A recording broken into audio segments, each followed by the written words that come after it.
Well, time for another little update on the project here. It's been a little while since I did an update, but kind of like I explained in the one of the other videos, kind of been waiting to do videos until excuse me, until there was significant change, so I could show you guys, you know, some actual progress here. So have been working. It's been, like I said, been a little while, but I have been working. Hit a few snags and had a few problems, so been a little bit longer than what I was anticipating to get to this point, but have been making progress. As you can see, the engine is in the car, so that was some significant progress. So the engine's in, and got most of the hoses and stuff put in. Got the VMP Gen 2R supercharger on. That was a story that goes way back to April, if you guys remember or not. But bought it off eBay. It came slightly damaged in shipping, and so I contacted the guy. It was shipped by the post office.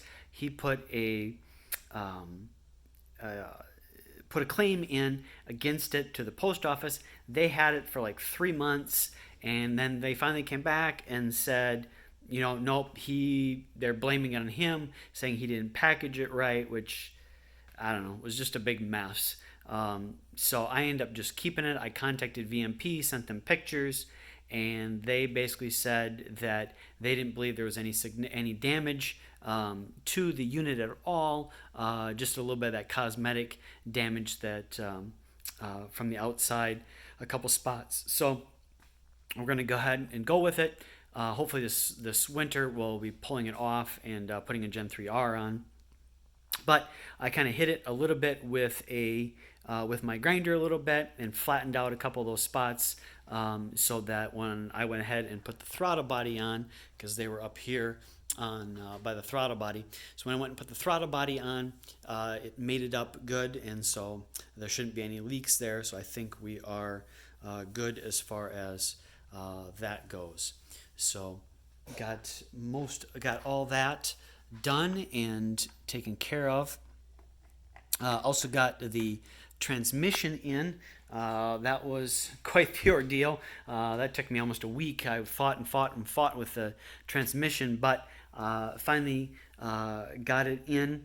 And I have a Ford manual, which I probably should have looked at first, but I looked at the manual afterwards, and turns out they say right in the Ford manual that you're supposed to turn it at about a 45-degree angle, slide it in, and then go ahead and, once you make contact, then go ahead and turn it back to the normal rotation. So had I done that, probably would have saved myself significant time. Probably would have had it in just one day instead of fighting with it for almost a week, not being able to get it in. But that is in. Also got my long tubes on. My Stainless Works long tubes. Can't really see them too well down there, but I do have long tubes on it from the Stainless Works. You can kind of see a little bit there. Got those on and in. Also got then a 3-inch X off-road pipe as part of that. I got that on and everything bolted down with that. For the moment, I'm using the exhaust, the back pieces of the exhaust from the GT500, which are 2 3/4 inch pipes. I'm going to use those for now, and then over the winter time, I'll probably order the rest of the axle, the ones that go over the axle, from Stainless Works. So then there'll be a full 3-inch all the way back, but probably won't do that until this winter. And then the last thing that I just got done in the last few days here was, as we can see, the axle is in. So I got the axle in, and got the rotors on and the pads, and got it hooked up to the shocks there. So it's holding up under its own weight now and is attached. So it'll give a little bit more weight to the back end here, which is good. The car won't be so front heavy on my quick jacks, since now it's got a little bit of weight in the back also. So I just need to do some more buttoning up with that on the rear. Got some more cables to connect. I got to figure out there how to connect up my emergency brake to the braking system. Not had to do one with these before on disc brakes on the Fox body.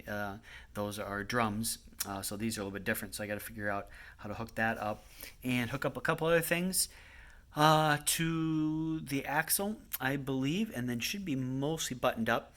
I went ahead and used the Hopkins lower control arms there. You can kind of see they had gotten kind of messed up. And were kind of rusty and stuff, which was kind of weird. So I ended up stripping those down and then painting them. Just put a little bit of primer on it and some black paint on them. Don't have the Hodgkin stickers.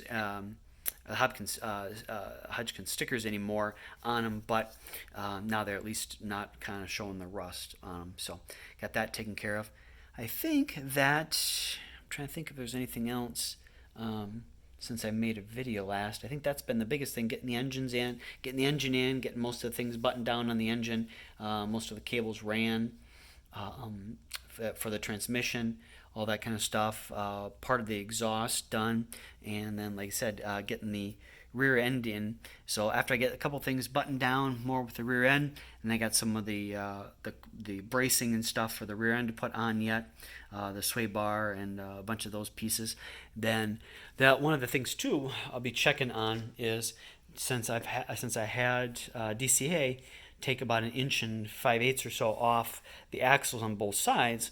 One of the key things, which I'll probably be doing sooner rather than later here, is also taking the wheels and putting the wheels on and see how they line up now with the fender wells here, with the fender wells there, to see, probably put the stock ones on first, the 275s, and see how much they're in, and then probably also look at, just for curiosity's sake, those 345s that were on the wide body kit from the GT500, putting those on and see how far they stick out, and just try and see how much they line up or not. So just kind of get an idea where we're sitting at with those. So I think that's it for the most part. Nothing's really changed on the interior here. I'm still trying to figure out what to do with that, because those, when I went to put the one in from the 07, there's a little notch there that you can see. The one in the 07 is square, but I think it's probably around 11 when they brought the 5.0 back and they kind of changed some stuff. That now has got a little bit of an angle on it, as you can see right there, so that I was not able to use the 07 one. And of course the GT500 one was exploded in the accident. So I got a couple ideas there I'm working on, so hopefully that I will have that fixed soon. I bought just a normal GT one for $14 off of eBay, and so I'm hoping to talk to a local shop and see about having them put a wrap over it so that it kind of matches the dash with the rest of the stuff. So, but I think that is it for now. I don't want to go too long here, but just kind of wanted to, like I said, show you guys, even though I haven't had a video up in a while, I do work on it at least a little bit every day. Like I said, it's been taking longer than what I anticipated, but keep plugging away at it a little bit every day, and been making progress. So that's where we're at. Thanks for watching. Bye.